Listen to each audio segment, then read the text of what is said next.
Good morning बच्चों। आज हम 8th क्लास में अपना 7th चैप्टर ग्लोबल वार्मिंग को ही कंटिन्यू करेंगे। उसके बारे में मैंने आपको कल बताया था। 7th चैप्टर है हमारा जलवायु परिवर्तन, यानी कि जब मौसम में चेंज होता है तो क्या होता है। ठीक है, तो आज हम पढ़ेंगे ग्लोबल वार्मिंग के प्रभाव। ग्लोबल वार्मिंग मैंने आपको कल की वीडियो में भी बताया था, यानी पृथ्वी पर गर्मी ज़्यादा पड़ने लगती है तो क्या होता है कि अब तो ऐसा होता है कि ज़्यादा वाहनों के चलने से और बहुत सारे इलेक्ट्रॉनिक साधन ऐसे हैं जिनका यूज़ हम करते हैं, तो उनसे निकलने वाली जो गर्मी होती है उससे जो वातावरण है, गर्मी का तापमान बढ़ जाता है। उसी को क्या होता है, उसी को हम क्या बोलते हैं, ग्लोबल वार्मिंग। ठीक है, और इसके प्रभाव क्या हैं? तो फर्स्ट नंबर पर है वनस्पति की उत्पत्ति, उनकी वृद्धि का समय और आयु में परिवर्तन आ रहा है, क्योंकि बहुत सारी फसलें ऐसी हैं जिनकी वृद्धि में क्या हो रहा है, रुकाव आ रहा है या परिवर्तन आता है, या वो सही से अपने टाइम पर नहीं उग पाती हैं। ठीक है, पक्षियों की अमुक जातियां लुप्त हो रही हैं, उदाहरण स्वरूप गौरैया और गिद्ध, यानी बहुत सारे पशु पक्षी ऐसे हैं ग्लोबल वार्मिंग के कारण उनकी जो संख्या है उसमें उनकी जो जाति है वो लुप्त होती जा रही है। लुप्त मीन्स वो समाप्ति की ओर हैं, क्योंकि आप लोगों ने देखा होगा कि पहले लोग ऐसा बोलते थे कि ये चिड़िया ऐसे पहले दिखाई देती थी, अब नहीं दिखाई देती। तो यही कारण है, ग्लोबल वार्मिंग का ही कारण है कि वो ठीक से अब उनकी जातियां अब दिखाई नहीं देती है। ठीक है, नेक्स्ट है हिमालय की 2000 हिम नदियाँ पिघल गई है। कैसे पिघल गई है? अधिक गर्मी के कारण हिमालय की 2000 हिम नदियाँ, ये हिम मीन्स बर्फ की नदियाँ पिघलने लगी हैं। ठीक है,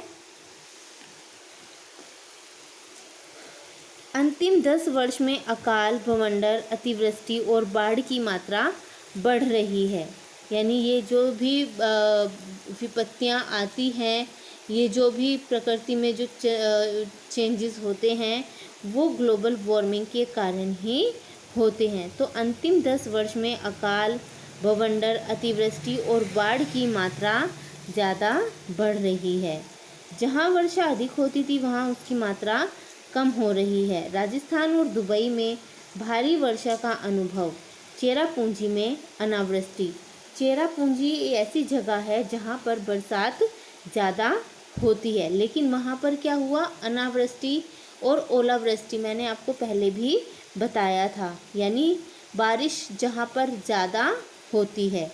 ठीक है, तो जिन राज्यों में बारिश ज़्यादा होती थी वहाँ पर बारिश की मात्रा कम हो गई है, और जहाँ पर कम होती थी वहाँ तो उससे भी ज़्यादा कम हो गई है। खेती में दलहन का उत्पादन कम हो गया है। दलहन मीन्स दालों का। हम पर्याप्त मात्रा में खा तो लेते हैं, लेकिन जब सर्वे होता है इन चीज़ों का तो दलहन में, यानी जो मोटा अनाज होता है उसमें ग्लोबल वार्मिंग के कारण कमी आ गई है। ज़मीन में पानी का स्तर घट गया है, यानी ज़मीन के अंदर, भूगर्भ के अंदर जो जल स्तर होता है वो घट गया है। हिम नदी पिघलने से समुद्र जल स्तर में वृद्धि हो रही है। समुद्र जल स्तर में वृद्धि, यानी जब हिम नदी पिघलेगी तो नदियों का पानी कहाँ मिलता है, जाके समुद्र में। तो जब हिम नदियाँ यानी बर्फ़ की नदियाँ जब पिघल जाएगी तो वो नदियाँ कहाँ मिलेगी, समुद्र में। तो उससे क्या होगा कि समुद्र का जल स्तर बढ़ रहा है, समुद्र किनारे के कटाव का स्तर बढ़ रहा है। तापमान बढ़ने से लोग डिहाइड्रेशन और कुपोषण का शिकार बनेंगे। बहुत सारी बीमारियां अब ऐसी हो चली हैं जिनको हम जानते भी नहीं और वो एकदम से हो जाती हैं। तो ये किसके कारण है? तापमान के कारण। किसके कारण है? ग्लोबल वार्मिंग के कारण बहुत सारी बीमारियां ऐसी हैं जो हमें कुपोषित करती हैं, डिहाइड्रेशन यानी तनाव में रखती हैं। ऋतु चक्र में परिवर्तन आएगा, जाड़े और गर्मी की ऋतुओं की लक्षणताएं बदलेगी। यानी ऋतु चक्र क्या होता है, सर्दी, गर्मी, बरसात, ये सब आता है। तो उसमें क्या हुआ है कि बहुत से अब ज़्यादातर पहले लोग ऐसे बोलते थे कि पहले जैसी अब गर्मी भी नहीं पड़ती और पहले जैसी अब सर्दियाँ भी नहीं पड़ती। तो ये किस कारण है, ये ग्लोबल वार्मिंग के ही कारण है। गुजरात का समुद्री सतह 25 सेंटीमीटर बढ़ने से ज़मीन की क्षारता बढ़ेगी। कृषि उत्पादन में सतत कमी होती जा रही है। कृषि उत्पादन यानी जो हम खेती करते हैं, फसल उगाते हैं, उसमें निरंतर कमी होती जा रही है। Cholera, dengue, malaria, yellow fever, swine flu आदि रोगों का प्रमाण बढ़ता जा रहा है। ये जितनी भी बीमारियां हैं, ये सब ग्लोबल वार्मिंग के कारण ही इनको बढ़ावा मिलता है। जैसे कि आजकल क्या चल रहा है, कोरोना चल रहा है, ठीक है, तो वो भी किसी कारण से हुआ होगा। कहते हैं यदि किसी चीज़ की अति हो जाती है तो वो हमें नुकसान देती है। तो कि वातावरण में ग्लोबल वार्मिंग के बढ़ने से बहुत सारी बीमारियों का प्रमाण बढ़ता जा रहा है। मालदीव, बांग्लादेश, फिलीपींस द्वीपों, वेस्ट इंडीज़ द्वीपों और ऑस्ट्रेलिया महाद्वीप के किनारे डूब जाएंगे। यानी ऐसा अनुमान लगाया जाता है कि ये जितने भी मालदीव, बांग्लादेश, फिलीपाइंस द्वीपों, वेस्ट इंडीज़ द्वीप और ऑस्ट्रेलिया महाद्वीप के किनारे हैं, वो डूब जाएंगे। ग्रीन पीस संस्था के मुताबिक ईस्वी सन 2100 में गुजरात में बसने वाले लगभग 55 लाख लोगों को स्थानांतरण करना पड़ेगा। क्यों करना पड़ेगा? क्योंकि वहाँ पर या तो अकाल आएगा या बाढ़ आएगी, भूकंप आएगा या वहाँ पर कोई बीमारी फैलेगी। तो इतने सारे यानी 2100 में गुजरात में बसने वाले 55 लाख लोगों को पलायन करना पड़ेगा। क्यों करना पड़ेगा? जैसे इस कोरोना काल में बहुत सारे लोगों को अपना घर छोड़ना पड़ा, अपनी नौकरियां छोड़नी पड़ी। किस वजह से छोड़नी पड़ी? क्योंकि इस बीमारी के चलते हुए उन लोगों को अपनी नौकरियां छोड़नी पड़ी। वैश्विक तापमान की वृद्धि के कारण फूल खुशबू खो रहे हैं। यानी बहुत सारे फूल ऐसे हैं, वनस्पतियां ऐसी हैं जो पहले जैसी पौष्टिकता या पहले जैसी खुशबू अब उनमें नहीं रह गई है। मधुछत्ता नाम मात्र के रह गए हैं। मधुछत्ता यानी जिनसे हम शहद प्राप्त करते थे, शहद प्राप्त करते हैं, और इसीलिए तो ओरिजिनल चीज़ें नहीं मिलती। आजकल जितनी भी हमें खाने की वस्तुएं मिलती हैं, सब में मिलावट आती है। मधुछत्ता यानी जिनसे शहद मिलता है, वो सिर्फ नाम मात्र की रह गई हैं।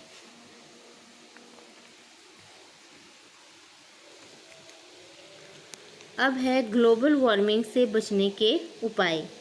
इसके अगर हम कुछ उपाय कर लेते हैं तो ग्लोबल वार्मिंग को हम कुछ हद तक रोक सकते हैं। CO2 का उत्सर्जन करने वाले स्रोतों का उपयोग घटाना चाहिए। CO2 यानी कार्बन डाइऑक्साइड का उत्सर्जन जिनसे ज़्यादा होता है, उन स्रोतों का हमें कम से कम उपयोग करना चाहिए। वृक्षारोपण करना,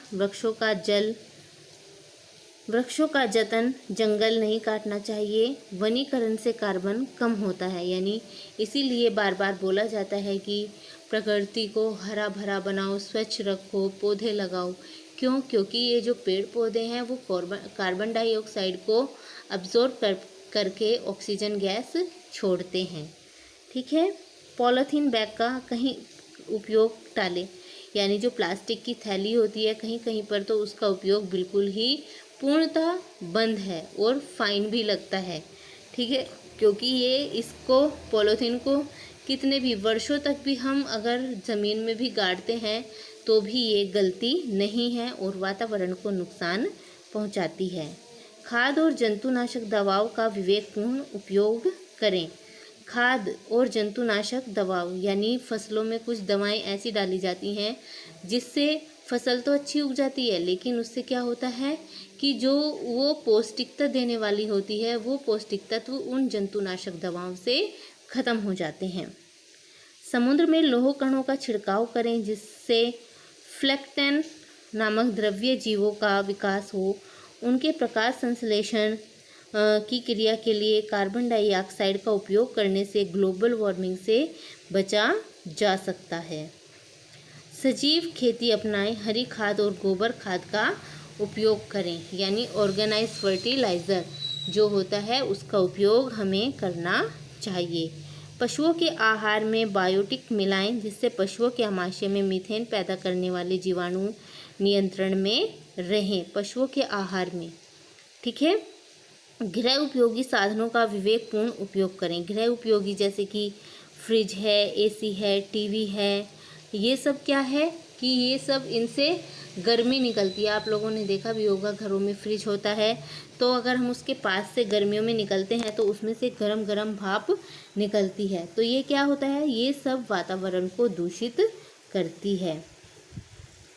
परिवहन यानी जो हमारे ट्रांसपोर्ट के जैसे मोटर है, मोटरसाइकिल है, गाड़ी है, कार है, इन सब चीज़ों से भी निकलने वाला धुआं वातावरण को दूषित करता है, इसलिए इनका कम से कम उपयोग करना चाहिए। जनसंख्या वृद्धि को रोकें, ठीक है। जनसंख्या वृद्धि को रोकना इसलिए ज़रूरी है क्योंकि जितनी जनसंख्या होगी उसके लिए पर्याप्त साधन जुटाना मुश्किल हो जाएगा। बिजली की बचत के लिए हवा प्रकाश प्रकृति से उपलब्ध हो ऐसी व्यवस्था करें। बिजली यानी बिजली जो होती है उसकी कम से कम खपत करनी चाहिए।